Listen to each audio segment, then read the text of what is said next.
저는 오늘 작년에 있었던 일들에 대해 소통을 하고자 사연을 작성하게 된 40대 초반 여자입니다. 남편과 결혼 생활 10년 하는 동안 제 할 도리만 하면서 시댁 식구들과 최대한 얼굴 붉히지 않을 정도로만 관계를 유지하면서 지내왔었어요. 시댁 식구들 또한 저에게 함부로 할 수 없었던 게 남편이 중간 역할을 잘해줘서 그동안 무시당하지 않고 지내올 수 있었는데, 시동생이 재작년에 결혼을 하고 동서가 며느리로 들어오면서부터 시댁 식구들의 행동이 점점 안 좋아지기 시작했어요. 시동생은 동서와 결혼을 했으면 똑바로 행동을 해야 되는데 귀가 워낙 얇아서 시댁 식구들에게 너무 쉽게 휩쓸려 다녔어요. 그런 모습을 뒤에서 지켜본 남편이 시동생에게 몇 번이나 소리친 적이 있었지만 항상 그때뿐이지 행동을 똑바로 하지 못해서 신우와 시모에게 매번 안 좋은 말들을 듣는데, 옆에 있던 제가 상처받을 만큼 시댁 식구들의 언행이 너무 심했어요.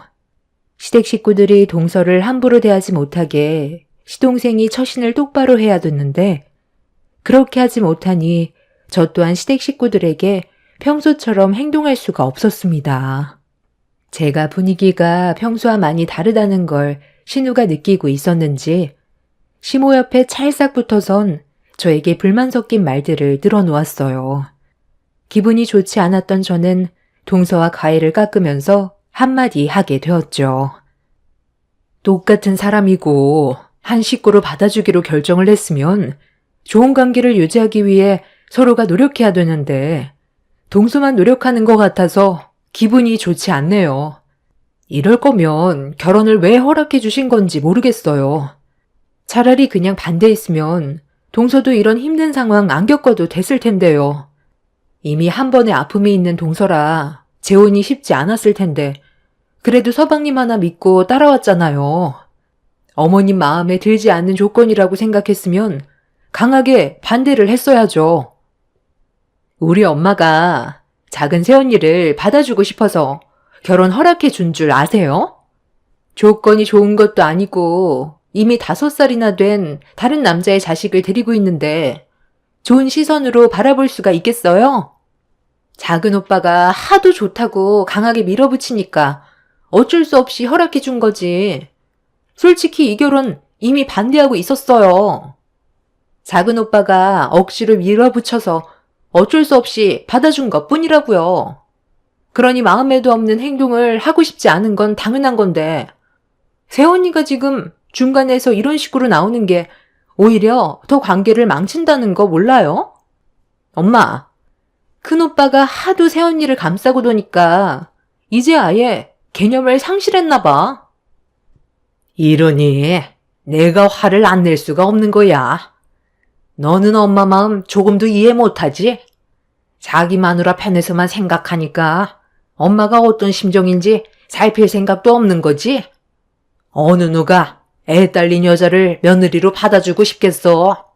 네가 입장 바꿔놓고 생각해봐라. 나중에 이런 일이 너한테도 생기면 조금도 고민 안 할 것 같니? 그래도 일단 받아준 거잖아요. 그럼 어찌됐든 한 가족이 됐으면 어머니가 좀 더 넓은 마음으로 생각해 줄 수도 있는 거잖아요. 계속 이렇게 살 거예요? 어머님, 제가 잘할게요. 그만 마음 푸세요. 어머님이 저에 대해 못마땅해 하시는 거 충분히 알고 있는데요. 그만큼 민재 씨한테 더 잘할게요. 네가 행동을 똑바로 하지 못하니까 이런 불화가 생기는 거잖아. 재수 씨랑 결혼을 하기로 마음먹었으면 서로 잘 지낼 수 있도록 네가 힘을 써야지. 형은 갑자기 왜 나한테 그래? 내가 뭘 어쨌다고. 나도 노력 많이 하고 있는 거라고. 이 사람 눈치 보랴, 우리 가족 눈치 보랴. 중간에서 얼마나 힘든데. 그런 것까지 네가 감수할 생각으로 재수 씨 선택한 거 아니었어? 책임 없는 행동할 생각이면 당장 때려치워. 너는 아직 결혼 생활할 준비가 안 되어 있는 것 같다.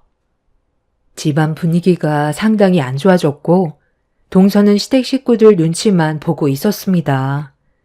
그 모습을 보고 있는데 시동생의 묻히기만 행동들이 너무 실망스러웠어요.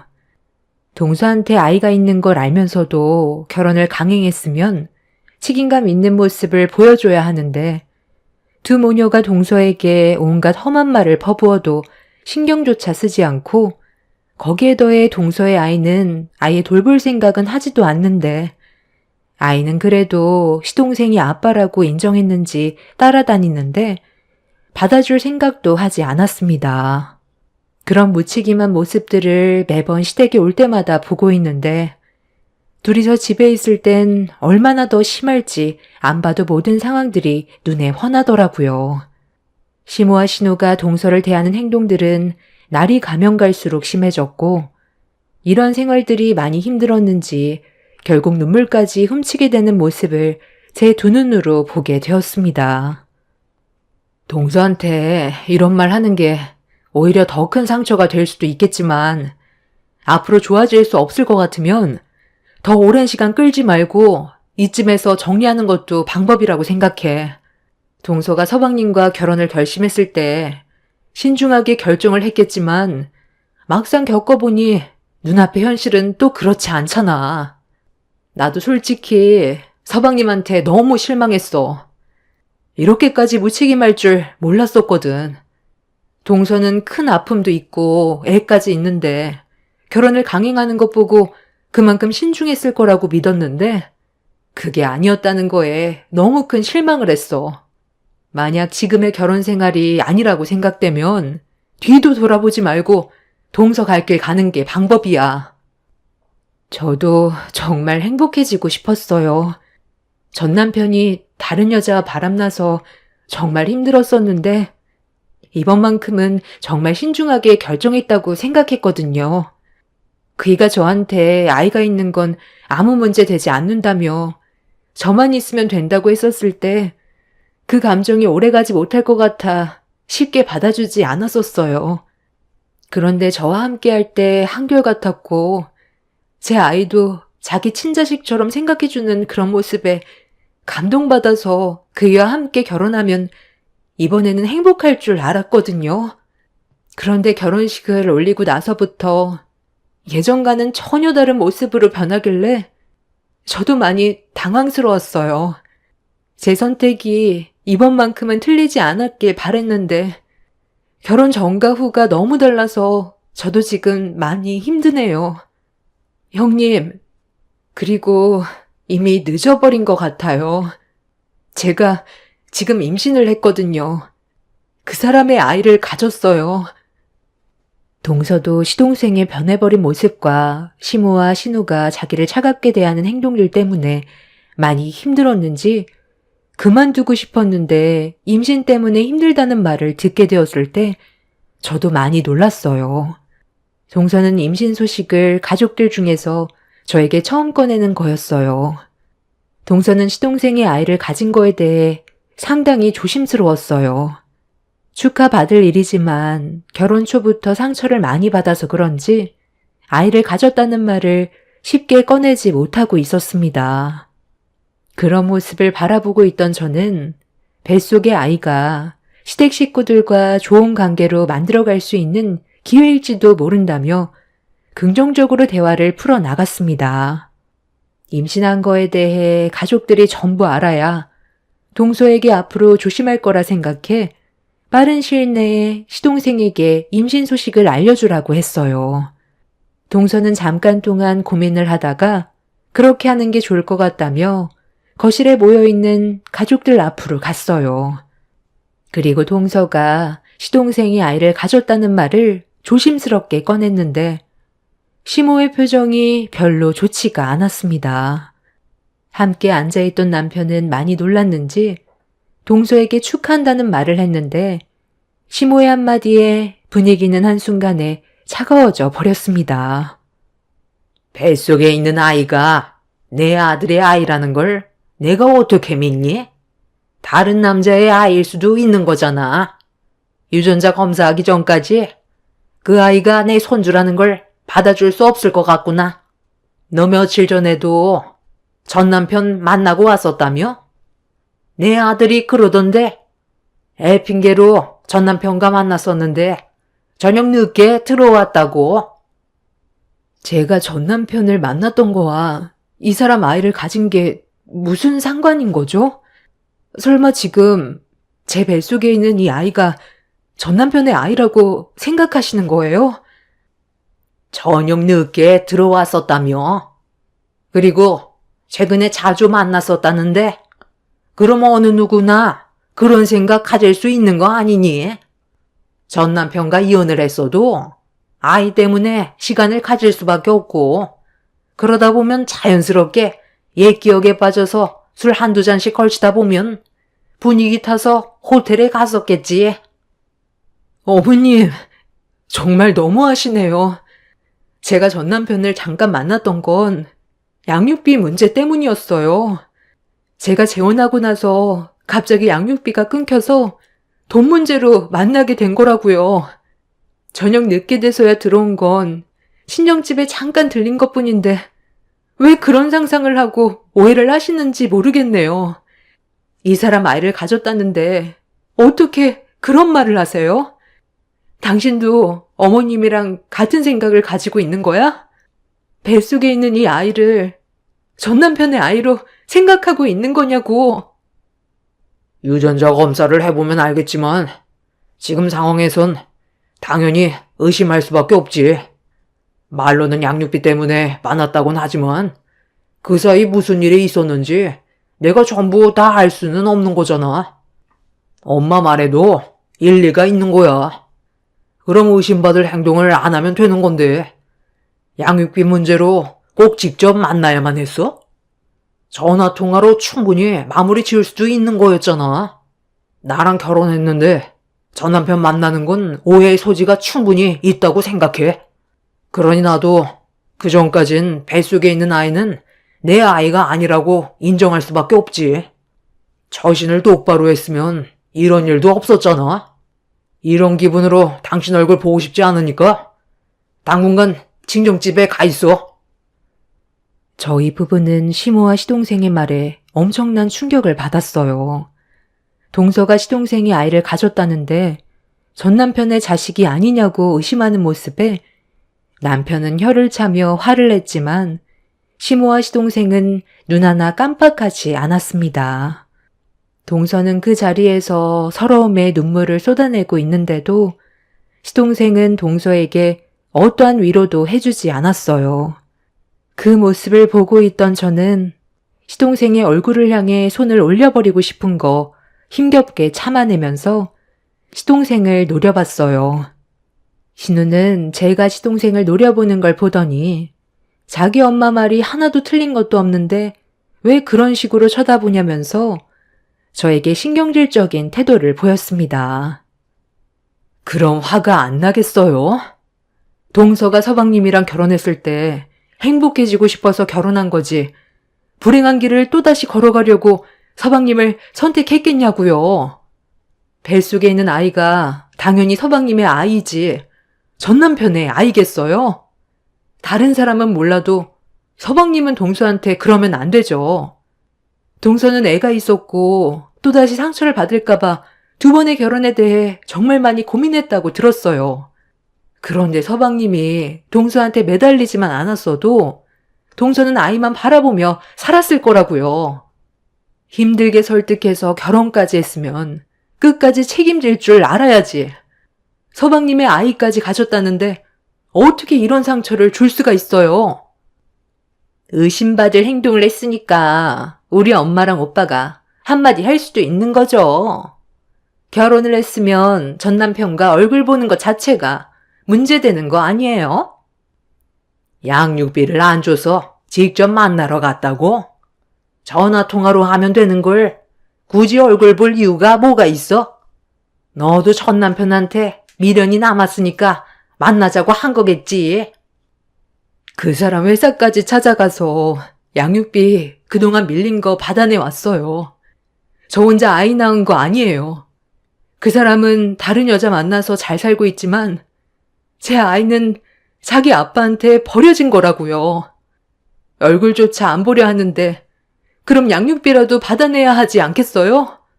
제 아이한테 뭐라도 더 해주려면 성인이 될 때까지 악착같이 받아내야 하잖아요. 민재 씨한테 경제적인 짐 나누고 싶지 않아서 전화통화로 해결이 안 돼서 직접 회사로 찾아가 더 악착같이 받아낸 건데 그게 잘못됐어요? 엄마로서 아이한테 해주고 싶은 게 있어도 저 혼자 버는 돈으론 한계가 있으니까 얼굴에 철판 깔고 전 남편이 일하는 회사로 들어간 거예요. 저 이런 대우 받으려고 이 사람과 결혼한 거 절대 아니에요. 저도 다시 시작하는 결혼 생활 정말 잘해보려고 노력 많이 하고 있는데 더 이상은 못하겠어요. 어차피 뱃속에 있는 아이도 인정해주지 않는 마당에 이 집 구석에 붙어있을 필요 있겠어요? 조만간 이혼서를 보낼 거니까 법원에서 보자. 나중에 이 아이가 당신 아이라고 밝혀졌을 땐 양육비나 제때 보내줘.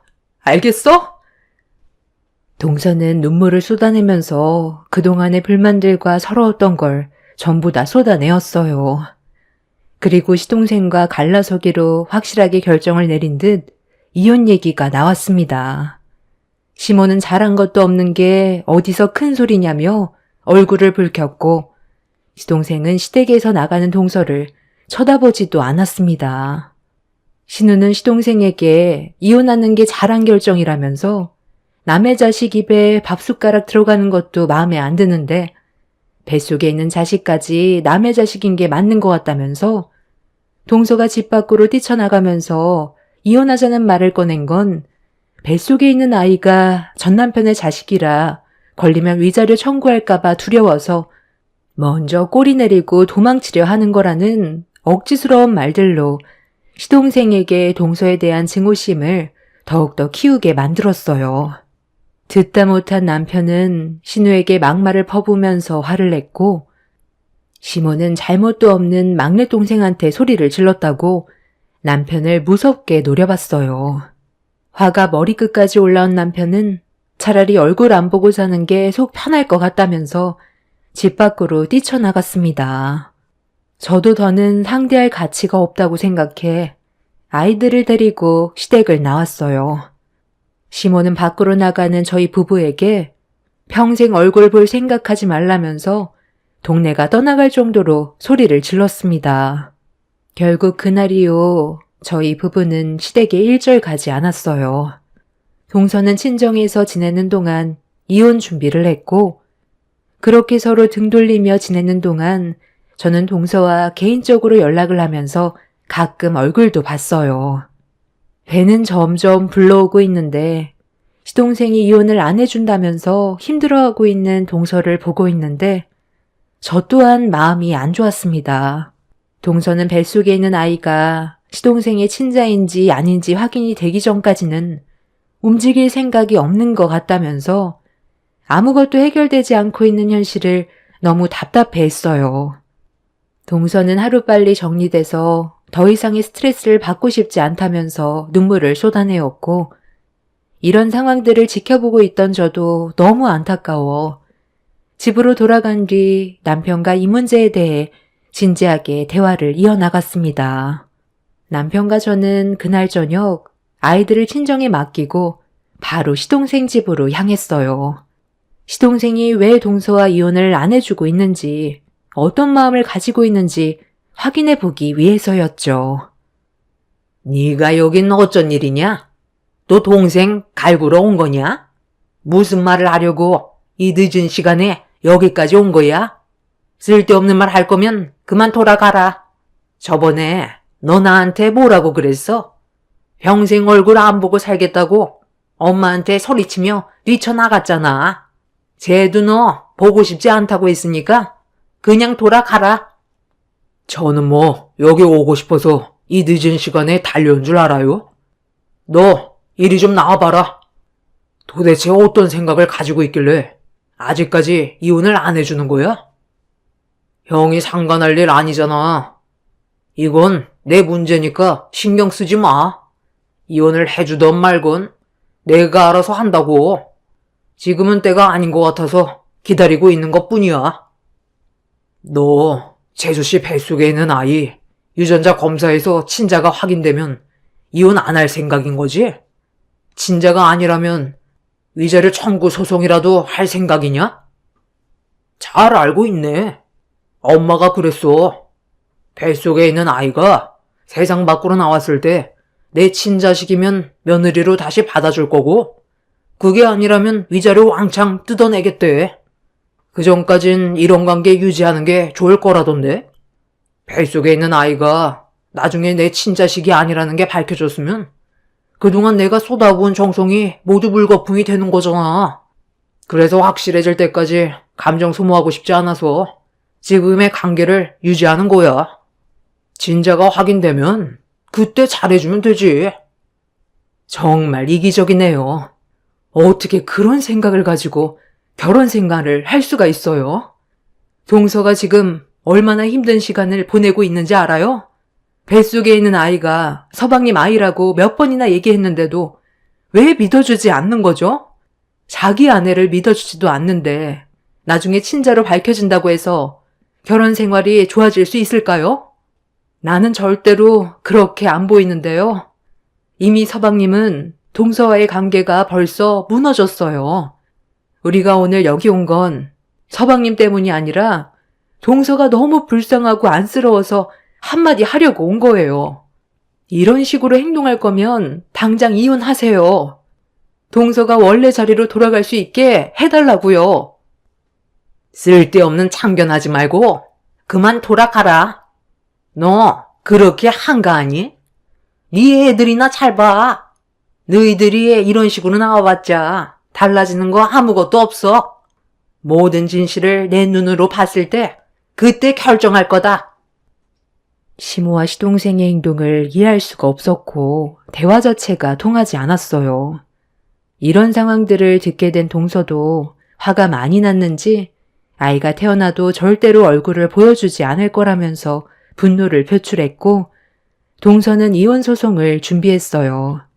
서로 합의하에 이혼하는 게 제일 빠른 방법이긴 하지만 시동생이 하는 행동을 봤을 땐 아이의 존재가 확인이 되고 나서야 움직일 것 같아 동서는 소송으로 이혼을 하기로 결정을 내렸었죠. 결국 예상대로 지저분한 법적 공방이 이어졌고 동서가 받는 상처의 골은 너무나도 깊었어요. 그 모습을 지켜보면서 안타까웠고 그렇게 임신한 몸으로 시동생을 상대해 몇 달간 법적 싸움을 진행하던 어느 날 동서한테 연락이 왔어요. 시동생이 갑자기 이혼을 해주겠다며 잠깐 시댁에 와서 대화 좀 나눴으면 좋겠다고 하길래 전화통화로 해결하려 했는데 직접 얼굴 보길 원해서 시댁에 가고 있는 중이라는 말을 꺼냈어요. 혹시 모를 일을 대비해 저에게 연락을 했다는 말에 만삭이 된 동서가 혹시라도 무슨 문제라도 생기게 될까봐 걱정되는 마음에 저도 시댁으로 향하게 되었습니다. 그렇게 시댁에 가는 동안 시댁 식구들에게 전화를 했는데 받지 않더라고요. 얼마 전까지만 해도 동서에게 얼굴을 붉히면서 잡아먹을 듯이 화를 내던 시동생이 갑자기 순순히 이혼을 해주겠다는 말을 했을 땐 무언가 바라는 게 있을지도 모른다는 생각에 서둘러 시댁으로 향하게 되었습니다.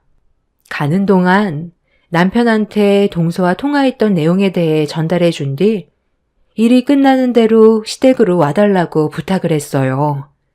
그렇게 정신없이 달려가고 있는데 시모한테 갑자기 전화가 와서 급하게 받은 뒤 동서를 왜 시댁에 불렸냐고 물어봤습니다. 너도 오려고? 그래, 잘 생각했다. 일손이 부족했는데 한 사람이라도 더 오면 나야 좋지.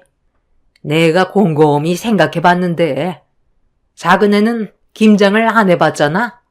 그래도 우리 집안의 며느리로 들어왔으면 이혼 서류에 도장 찍기 전에 기본적인 건 해야 되지 않겠니? 그래서 이혼 핑계로 내 집에 불렀다. 너는 우리 집에서 김장을 어느 정도 하는지 알고 있는데 작은 애는 한 번도 경험해 본 적이 없잖아. 며느리로 들어왔는데 김장 한번 안 해보고 이혼 도장 찍게 하면 내가 얼마나 억울하니? 그래서 지금 만삭인 동서한테 김장을 시키겠다는 거예요? 아니 그러다 문제라도 생기면 어쩌려고 그래요? 이제 곧 출산이라 위험할 수 있다는 거 모르세요? 김장하다 진통 오면 출산하면 되지. 뭐가 걱정이니? 양수 터져도 그게 걱정 없다. 내가 애를 셋이나 낳아봤는데 양수 터져서 늦게 병원 갔을 때도 아무 문제 없었어. 작은 애 이제 막 도착했네.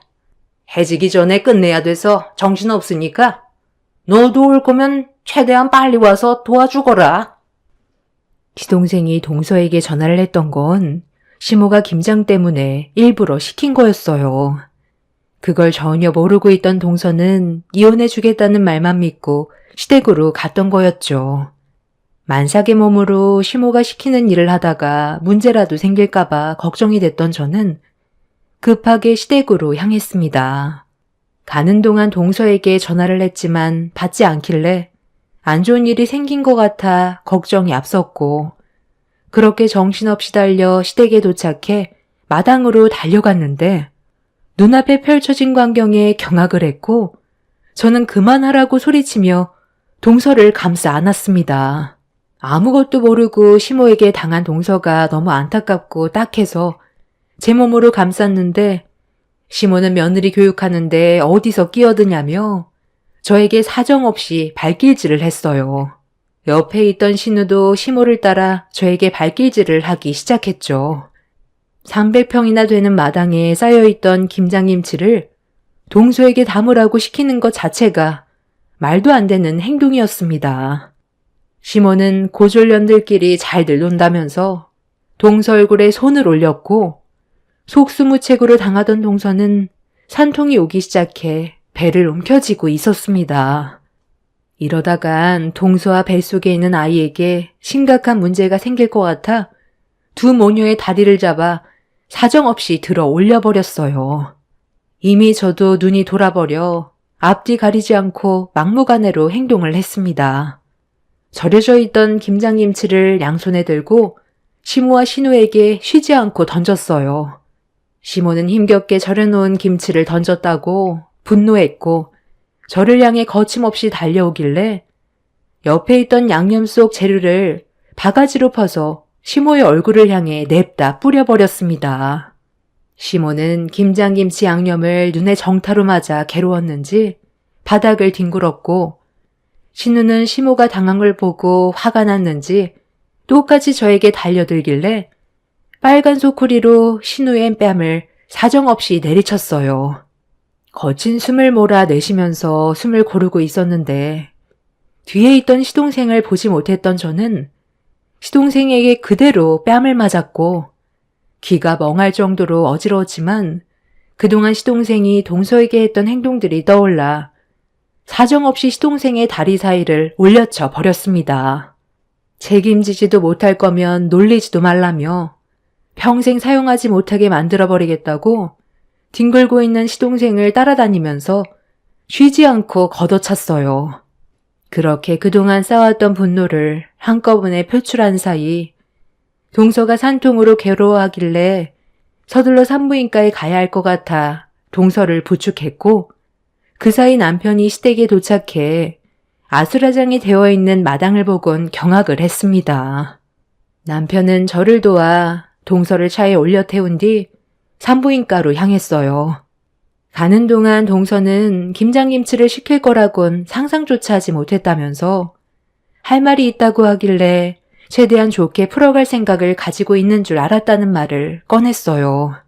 동서가 김장김치를 담그지 못하겠다고 하자 시모와 신우가 막무가내로 가방을 뺏은 뒤 동서의 머리채를 잡아 달려들었고, 발길질하며 난리를 치는 사이 제가 도착한 거였죠.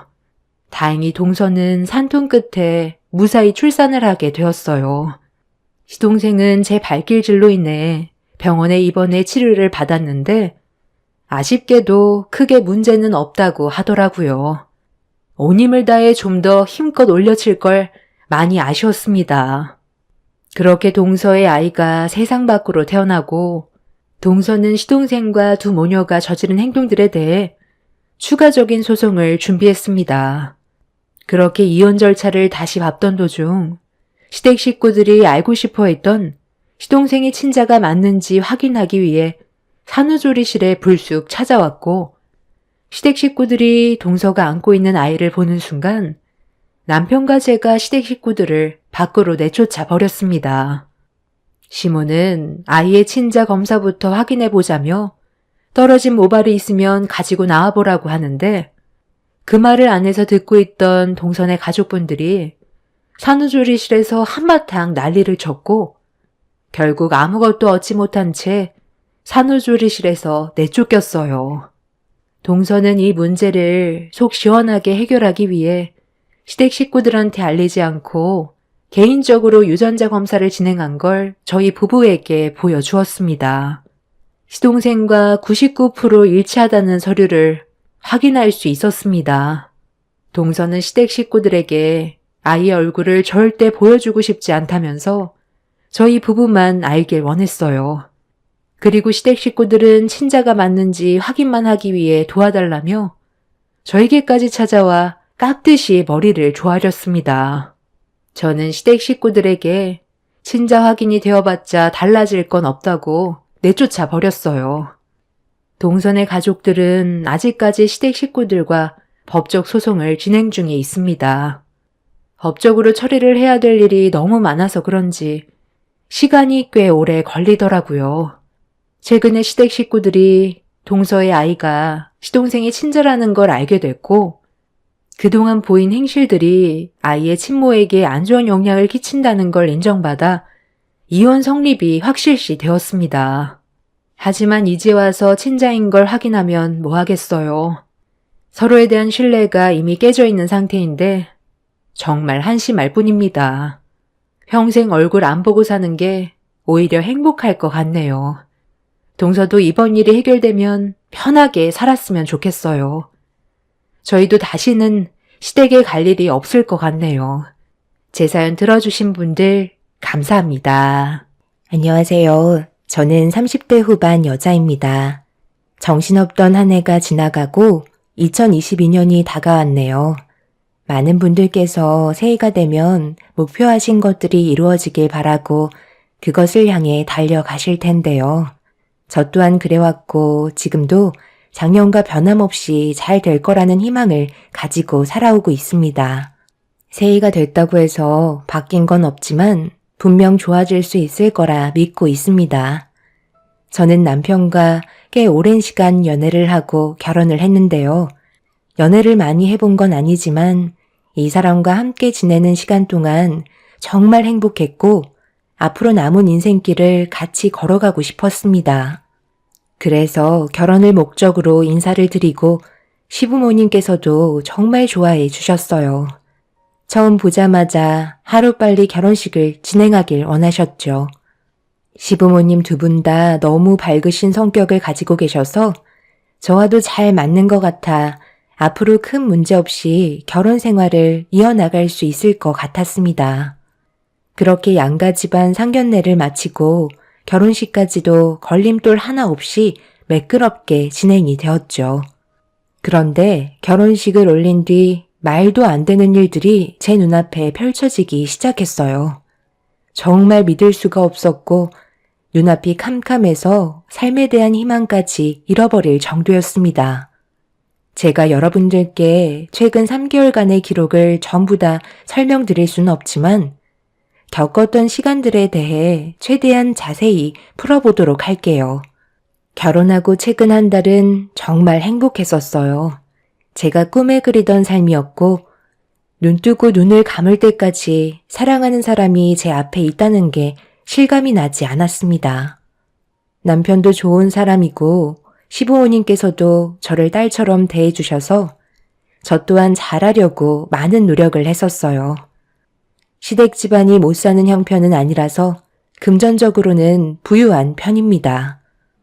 그런데 한 달이 지난 시점에 저를 아껴주시던 시부모님의 행동이 조금씩 이상해지기 시작했어요. 주말에 시댁에 인사를 드리러 가도 얼굴빛이 어두우셨고 뭔가 불만이 가득해 보이셨죠. 처음 겪어보는 분위기라 어떻게 해야 할지 몰라 조심스럽게 입을 열었어요. 어머님, 요즘 안 좋은 일이라도 있으신 거예요? 아버님도 그렇고 평소와 분위기가 너무 다르셔서요. 제가 혹시 아버님 어머님께 실수라도 한 게 있는 거예요? 아니면 어디 편찮으신 곳이라도 있으신 건 아니죠? 저 왔는데 별 말씀도 없으시고 걱정돼서요. 네가 애니? 딸처럼 대해줬다고 해서 얘가 아주 시부모를 지 부모처럼 생각하고 있네. 너는 시댁이 편하니? 어머님, 그게 아니고요. 혹시 제가 실수한 게 있으면 말씀해 주셔야 앞으로 조심할 수 있으니까요. 저는 단 한 번도 아버님, 어머님을 저희 부모님처럼 편하게 생각한 적 없어요. 항상 조심하고 최대한의 예의를 갖추려고 노력했는걸요. 그래서 서운하다 이거니? 네가 내 아들과 결혼을 했고 이제 정식적으로 며느리이면 품위 있게 행동을 해야지. 아직까지 연애 때의 분위기를 버리지 못한 거야? 우리 집안이 그렇게 가벼워 보이디? 결혼하고 한 달이 지났는데도 아직까지 분위기 파악을 못하는 거야? 아니면 원래부터 눈치가 없는 거야? 며느리면 며느리답게 행동해야지. 어떻게 된 게 품격도 없고 하는 짓도 왜 이렇게 싸 보이는지 누가 보면 술집 여자인 줄 알겠네. 연애 때나 어머님이 먹히는 거지. 정식 며느리가 됐으면 남들 시선도 중요하게 생각해야 되는 거야. 내가 주변 사람들한테 술집 여자를 며느리로 들였냐는 그런 말을 들어야 되겠어? 너한테 싼 티가 흐르다 못해 넘쳐 보인단다. 적은 나이도 아니고 40을 바라보는 나이나 돼서 자기가 20대인 것 마냥 행동하면 되겠니? 네 직업에 맞게 처신하라는 거야. 무슨 말인지 알아듣겠어?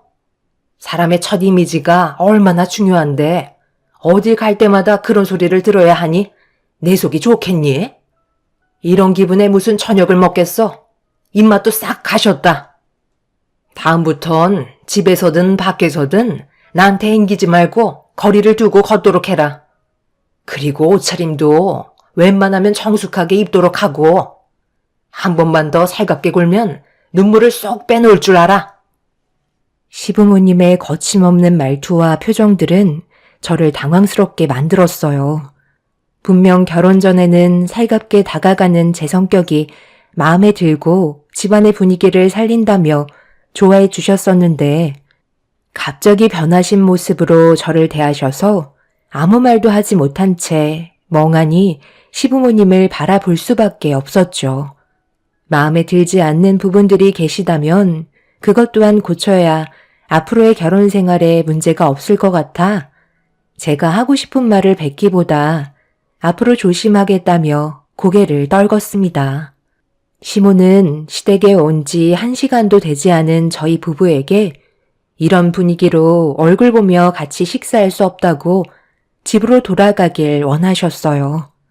남편도 안 좋은 분위기를 살피는 듯 저에게 돌아가자며 눈치를 줬고 어쩔 수 없이 집으로 돌아오게 되었죠. 그리고 집에 가는 동안 차 안에서 너무 서러워 닭똥 같은 눈물을 쉬지 않고 쏟아내고 말았습니다. 결혼 한 달 만에 시부모님께 상처되는 말들을 듣게 될 거라곤 전혀 상상하지 못해서 너무 서러웠던 것 같아요. 남편도 자기 부모님이 이렇게까지 남의 시선을 예민하게 생각하고 있을 거라곤 예상하지 못했다면서 제 눈치를 살피고 있었네요. 그렇게 집으로 돌아와서도 서운한 마음은 쉽게 가라앉지 않았고 그날 이후 시부모님과 만나는 자리가 생기면 예전과 다른 모습으로 행동을 하게 되었습니다. 최대한 신경에 거슬리지 않게 거리를 두고 말 한마디도 입 밖으로 꺼내기 전에 한 번 더 생각한 뒤에 대화를 이어나갔습니다. 너무 달라져 버린 시부모님의 무뚝뚝한 모습은 저를 숨막히게 만들었어요. 제 성격이 원래 밝고 부침성이 좋아서 남들보다 정을 빨리 붙이는 편인데 시부모님께서는 그런 제가 애초부터 부담스러우셨던 것 같아 보였어요. 그래서 원래 성격을 억누르고 생활을 해야 되다 보니 결혼 생활에까지 지장이 생기고 말았습니다.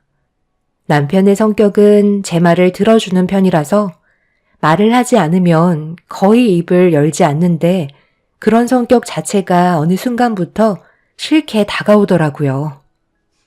당신은 나한테 관심이 없는 거야? 어떻게 된 게 내가 말을 붙이기 전까지 아무 말도 하지 않아? 요즘 나 너무 우울해. 내가 최근 들어 일 때문에 많이 바빠서 당신을 제대로 신경 못 써서 서운한 거야? 그런데 나도 워낙 할 일이 많잖아. 이런 건 이해해 줘야지. 당신이 요즘 우리 부모님 때문에 신경이 날카로워진 것 같은데 당신이 좀 이해해 줘. 뭘 이해해 달라는 거야? 이게 사는 거야? 내가 원하는 결혼 생활은 이런 게 아니었다고. 시부모님 얼굴 뵙고 싶지도 않아. 어떻게 결혼 전과 후가 이렇게까지 다른 거야?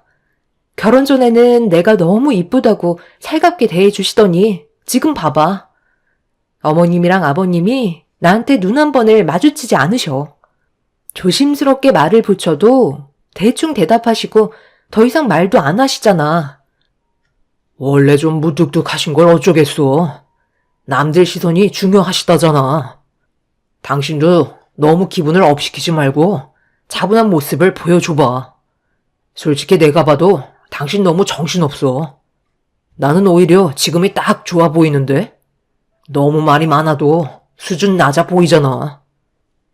뭐? 수준이 낮아 보인다고? 지금 말 다 했어? 어떻게 당신이 나한테 그런 말을 할 수가 있어? 이제는 당신까지 나를 무시하는 거지? 내가 잘하려고 노력하고 있는 걸 알면서 그런 식으로 자꾸 얘기할 거야? 그래서 나랑 결혼한 거 후회라도 한다는 거야? 나 좋다고 따라다닐 땐 언제고. 이제 결혼도 했으니까 끝났다 이거지? 정말 당신한테 너무 서운하다. 남편은 듣기 싫다는 듯 방으로 들어가 버렸어요. 결혼 한 달이면 깨가 쏟아질 시기인데 이건 누가 봐도 결혼 10년 차는 된 것 같은 느낌이었습니다.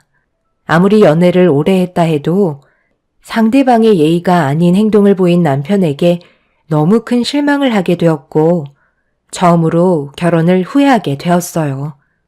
연애를 했을 때는 저를 아껴주고 뭐든 다 해줄 것처럼 행동하던 남편이었는데 예전과는 너무도 달라진 모습에 앞으로 함께 걸어가야 할 삶이 눈앞에 캄캄할 정도로 아무것도 보이지 않았습니다.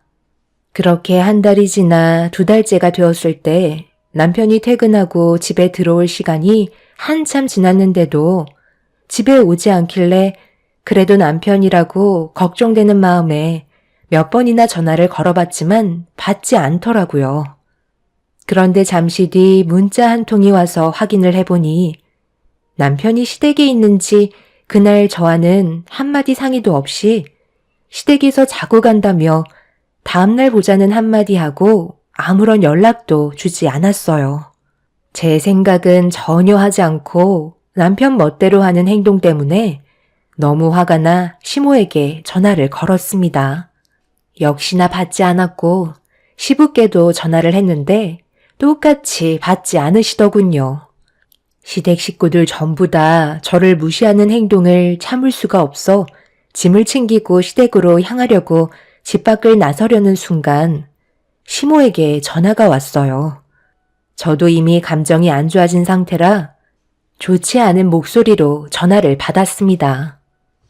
왜 이렇게 사람을 귀찮게 하는 거야? 내 아들이 분명 얘기했을 텐데 도대체 뭐가 불만이길래 전화를 수십 통이나 한 거야?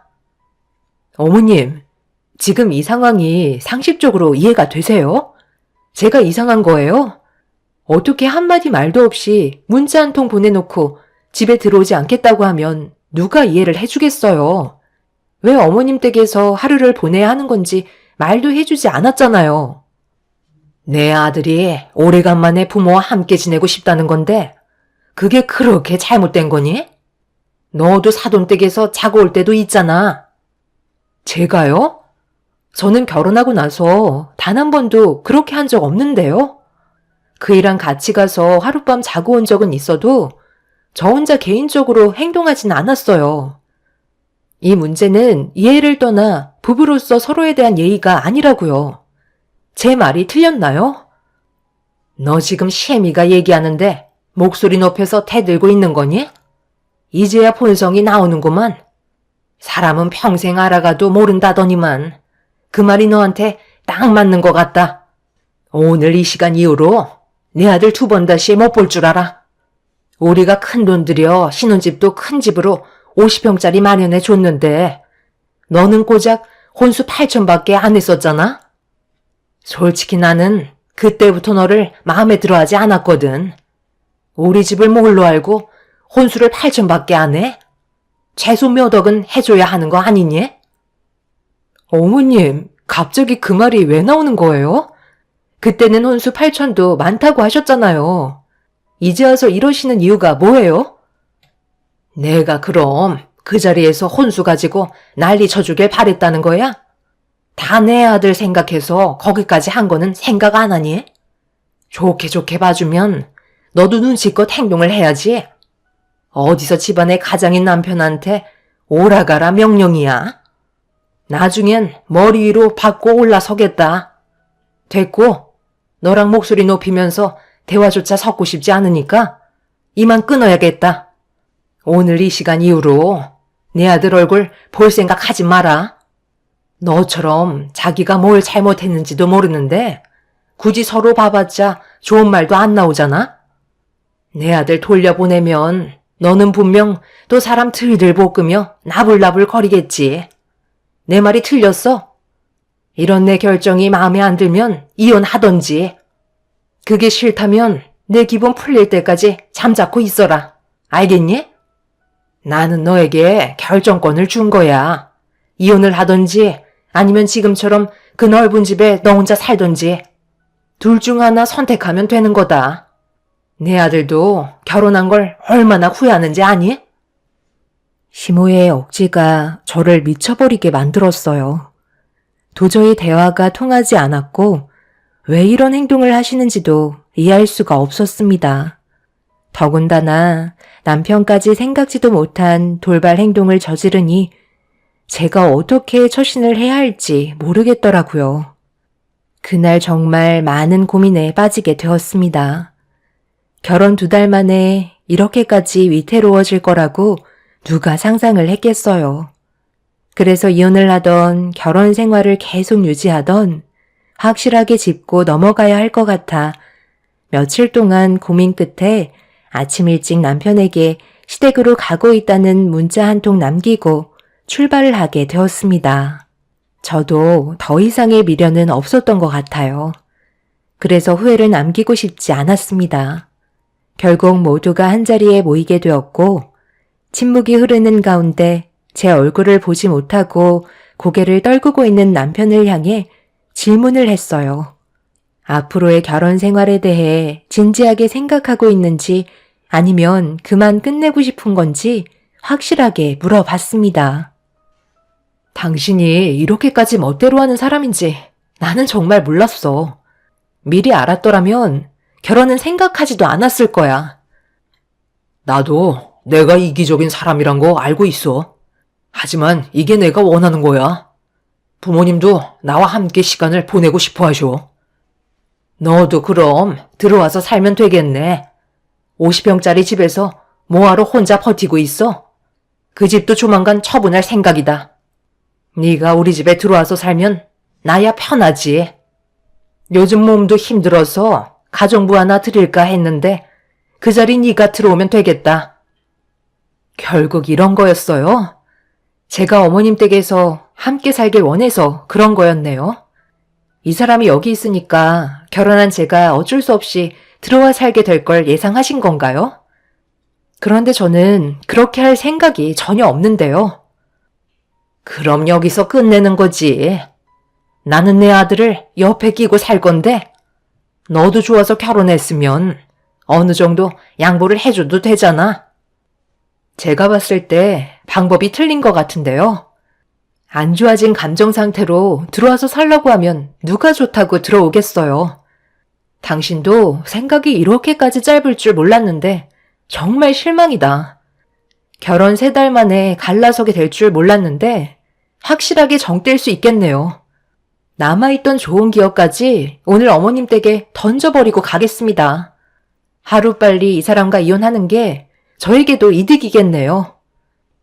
그렇잖아도 너 온다고 하길래 여기 이혼 서류 준비했다. 계속 얼굴 보는 것도 지겹잖니? 한 번이라도 안 마주치는 게 좋지 않겠어? 일단 사인부터 해라. 합의 이혼할 거지? 서로 손해볼 건 없을 것 같은데 잘 생각한 거야. 그래도 이혼만큼은 깔끔하게 할 수 있겠네. 시댁 식구들의 행동에 입을 다물지 못했습니다. 기다렸다는 듯이 이혼 서류를 내미는데 온몸에서 소름이 돋을 정도였어요. 저도 남편과 함께 했던 좋았던 추억들 모두 던져버리고 결혼 3개월 만에 이혼을 할 수밖에 없었죠. 저희 부모님께서도 이런 상황들이 믿어지지가 않으셨는지 입을 다물지 못하고 계셨어요. 엄마는 연애 기간은 길었지만 결혼 생활이 짧았기 때문에 그나마 다행이라며 인연이 아닌 사람이었다고 생각하라고 시간이 모든 걸 다 해결해 준다는 말로 저를 위로해 주셨습니다. 그날 이후 저는 남편과 함께 했던 모든 순간들을 잊어버리려고 일에만 열중했고 하루하루 제 삶을 찾아가기 위해 노력하고 있었습니다. 그렇게 시간이 지나면서 조금씩 현실을 받아들이게 되었고 제 원래 성격으로 돌아가기 위해 일부러 친구들과도 약속을 무리하게 잡으면서 정신없는 하루하루를 보냈는데 어느 날 의과대 동기인 친구와 오래간만에 술 한잔하려고 약속을 잡고 병원 앞에서 기다리며 핸드폰을 보고 있는데 누군가 급하게 뛰어가다가 넘어지길래 그 모습을 봤는데 슬픔이 가득한 얼굴로 힘겹게 일어나시더니 비틀거리며 건물 안으로 들어가셨습니다. 어차피 이제 남남이 되었고 저와 상관없는 일이라 신경 쓰지 않으려 몸을 돌려버렸어요.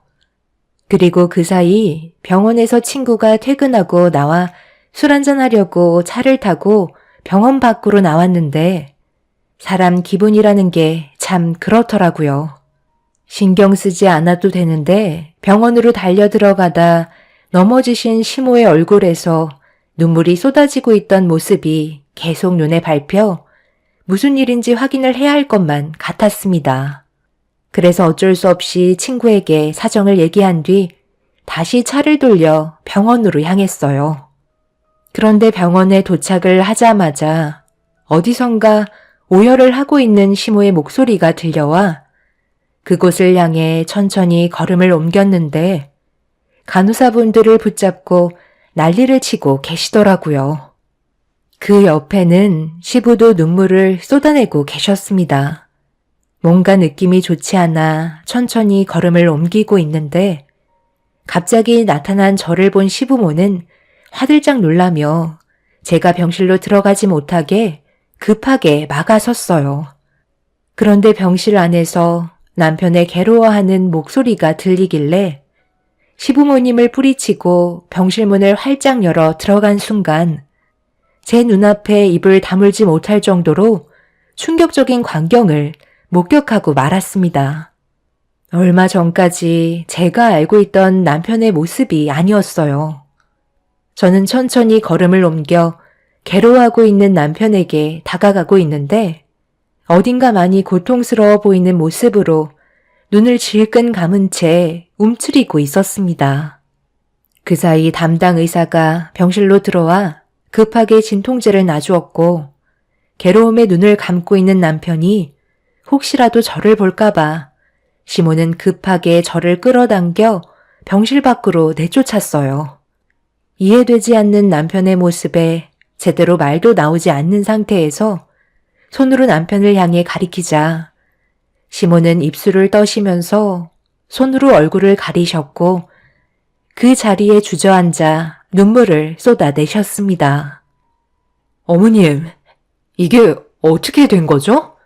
왜 저 사람이 병원에 있는 거예요? 불과 며칠 전까지만 해도 아무렇지도 않았잖아요. 네가 여긴 어떻게 알고 온 거니? 우리 계획은 이게 아닌데 왜 지금 여기에 있는 거냐고. 이 사실을 알면 준호가 아마 난리를 칠 게 뻔하다. 빨리 돌아가라. 어차피 이혼했으니 더 이상 상관할 필요 없잖아. 나는 할 말 없다. 불과 얼마 전까지만 해도 남편이었던 사람을 병원에서 봤는데 상관이 없다고요? 저한테 뭘 숨기고 계셨던 거죠? 내가 뭐라고 그랬어? 결국 숨길 수 없다고 했잖아. 세아가 미안하다. 이게 다 내 아들이 시켜서 어쩔 수 없이 상황을 이렇게 끌고 갈 수밖에 없었다. 우리가 너를 왜 싫어하니? 단 한 번도 세아가 너를 싫어한 적이 없다. 그동안 너한테 상처 주고 막말을 했던 거 정말 미안하다. 진심이 아니었어. 저번에도 네가 눈물을 흘리면서 돌아갔을 때 우리도 그 모습을 바라보면서 오열을 하고 말았단다. 하지만 내 아들이 원하는 거였고 우리도 그렇게 하는 게 맞는 것 같아 결정할 수밖에 없었어. 남편과 결혼을 하고 3개월간 있었던 일에 대해 시부가 모든 사실을 털어놓았고 저는 말도 안 되는 사실들을 듣고 너무 큰 충격을 받아 제대로 서 있을 수조차 없었어요. 남편이 저와 결혼을 한 이후 몸이 좋지 않아 저 몰래 다른 병원에서 검사를 받았었어요. 그리고 대장암 말기 판정을 받게 되었고 앞으로 살아갈 수 있는 시간이 많지 않다는 의사의 진단에 남편은 하늘이 무너져 내리는 듯한 느낌을 받았다고 했습니다. 이제 막 저와 결혼을 했는데 이런 사실을 알리고 이혼을 하자고 하면 제가 떠나지 않을 것 같고 자기가 떠났다는 아픔을 저에게 안겨주고 싶지가 않아 기억 속에서 잊어버리고 적지 않은 나이인 제가 이런 충격으로 인해 제대로 된 생활을 하지 못할까봐 하루빨리 잊어버리고 새 출발할 수 있게 독한 모습을 보여줄 수밖에 없었다며 시부가 설명을 해 주었어요. 남편은 오로지 병든 자신 때문에 힘들어질까봐 최대한 빨리 보내고 싶은 마음뿐이었던 거죠. 분명 이기적인 생각이었고 제 의사는 전혀 존중해주지 않은 남편이 한편으론 믿기도 했지만 이해가 되었어요. 저를 그만큼 사랑했기에 내린 결정이었기 때문에 남편의 행동을 받아들일 수 있었습니다. 시부모님은 저에게 진심으로 미안했다며 제 손을 어루만져 주셨고 남편이 이 사실을 모르게 했으면 좋겠다는 말을 하셨어요. 눈앞에서 괴로워하고 있는 모습을 보고 있는데 남편이 원하는 대로 해주길 바라는 시부모님 때문에 이러지도 저러지도 못하고 있다가 남편이 괴로워하고 있는 목소리가 제 두 귀에 들리는 순간 저는 더 이상 남편 혼자 외로운 싸움을 하게 놔두고 싶지 않았습니다. 결국 병실로 뛰어 들어간 저와 마주하게 된 남편은 많이 놀란 듯 저를 보다가 그동안 참아왔던 정신적인 고통이 한꺼번에 몰려왔는지 쉬지 않고 눈물을 쏟아내고 말았습니다. 고통스러운 몸으로 남편은 저에게 상처를 줘서 미안하다며 저에게 짐이 되게 하고 싶지 않았다며 괴로워하고 있었어요. 제가 암 전문이라 남편의 수술을 하다가 세상을 떠나면 그에 따른 죄책감으로 힘들어할까봐 다른 병원에서 치료를 받고 있는 거였습니다. 남편은 하나부터 10까지 전부 다 저를 생각해서 움직였다고 했지만 제가 봤을 때 그건 저에 대한 배려가 아니었어요. 그래서 남편이 살아있는 동안 제 곁에서 할 수 있는 모든 걸 해주고 싶었습니다. 남편과 저는 한참 동안 눈물을 쏟아내었고 결국 제가 일하는 병원으로 옮겨져 치료를 받게 되었네요.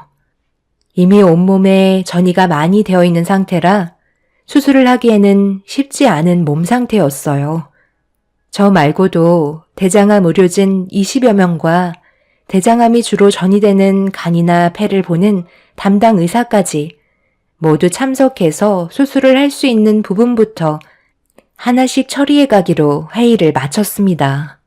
다행히 첫 수술은 성공적이었지만 기쁨도 잠시 회의 때 얘기했던 대로 이미 온몸으로 전이가 되어 있는 상태라 전신으로 퍼져나가는 암을 의료 기술로 막기에는 역부족이었어요. 결국 모든 방법을 동원해 남편을 살려보겠다고 발버둥 쳤지만 남편과는 마지막 순간을 맞이할 수밖에 없었죠. 남편은 이미 마음을 정리한 것 같았어요. 내가 그동안 모시게 했던 거 정말 미안해. 이렇게 될 줄 알았으면 그렇게까지 할 필요가 없었을 텐데 당신이 겪게 될 아픔들을 보면서 눈을 감고 싶지 않았어. 사랑하는 사람을 혼자 남겨두고 세상을 떠난다는 게 너무 싫었어. 내 눈앞에서 슬퍼하는 당신의 모습을 보면서 눈을 감고 싶지 않더라고. 그래서 당신이 볼 수 없는 곳에서 생을 마감하고 싶었는데 결국 당신 앞에서 눈을 감게 되었네. 당신이랑 하고 싶은 일들이 정말 많았었는데 먼저 가서 미안해. 그래도 우리 연애 기간은 꽤 오래였잖아. 당신을 만나서 너무 행복했고 내가 살아있는 이유를 알 수 있게 해주는 단 한 사람이 당신이었어.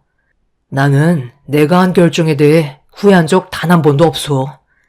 앞으로 당신한테는 좋은 날들만 펼쳐졌으면 좋겠다. 나도 당신을 만나서 정말 행복했어. 그래서 내가 결혼을 선택한 거잖아. 나는 지금도 후회하지 않아. 내 인생의 최고의 순간이었거든. 그리고 나도 몰랐는데 며칠 전에 알게 됐어. 나 임신이래. 당신 아이가 내 뱃속에서 자라고 있다고. 그동안 우리한테 여러 가지 일들 때문에 많이 힘들었잖아. 나도 제대로 먹지 못했고 당신 돌보느라 정신도 없어서 이혼 전에 임신이 된 줄 모르고 있었는데 생각보다 태아가 많이 작은 것 같아. 시간이 지나면 정상적인 크기로 돌아온다곤 하는데 지금은 그렇게 눈에 띌 정도는 아니야. 내가 전혀 모르고 살았을 정도였으니까. 뱃속에 있는 아이한테 아빠는 정말 좋은 사람이었다고 얘기해 줄게. 우리가 함께한 세월의 시간은 소중히 생각하며 앞으로 뱃속에 있는 아이한테 모든 걸 다 쏟아 부을 거야. 그러니 당신도 너무 걱정하지 말고 마음의 짐을 내려놨으면 좋겠어. 남편은 뱃속에 아이가 있다는 말에 눈물을 흘렸고 제 배를 어루만지다가 숨이 가빠왔는지 결국 더 이상 버티지 못하고 세상을 떠나고 말았습니다. 많은 의료진분들께서 남편을 살려보겠다며 심폐소생술을 진행했지만 남편은 더 이상 제 손을 잡아주지 않았어요. 제가 아무리 불러 외쳐봐도 남편은 저를 바라봐 주지 않았고 따뜻한 온기만 남아 있었습니다. 밖에서 이 사실을 전해들은 시부모님께서 비틀거리며 나온 저를 보고 오열을 하셨고 제가 주저앉으면서 몸에서 떨어진 명찰을 시부가 집어들곤 저에게 건네주시면서 그동안 정말 고생 많았다며 오열을 하셨습니다. 시모는 저를 끌어안으시고 한참 동안 혼자 남겨진 저와 뱃속에 있는 아이가 불쌍하다며 미안해 하셨어요. 그렇게 남편을 떠나보낸 자리에 남겨진 저와 뱃속의 아이는 지금도 실감이 나지 않아요. 퇴근 시간만 되면 남편이 현관문을 열며 들어올 것만 같고 저에게 아낌없는 사랑을 줄 것 같은데 남편은 더 이상 저를 불러주지 않네요. 앞으로 뱃속에 있는 아이와 남은 인생 열심히 살아갈 테지만 현재 제가 받은 충격이 아직까지 가시지 않아 많이 힘든 상태입니다. 시부모님께서는 매일 제가 일하는 병원에 찾아오셔서 많은 관심과 사랑을 주고 계세요. 모든 것들이 진심이 아니었던 만큼 저에게 항상 미안해 하십니다. 모든 걸 이해하고 있는 저는 지금 현재의 삶을 받아들이고 앞만 보며 열심히 달려가려고요. 제 삶에 여러분들의 응원이 함께 해주셨으면 좋겠어요. 새해가 밝아온 만큼 저도 그렇고 뱃속에 있는 아이도 건강했으면 좋겠습니다. 제 사연 들어주신 분들, 새해에는 언제나 좋은 일들만 가득하시길 바랍니다. 감사합니다.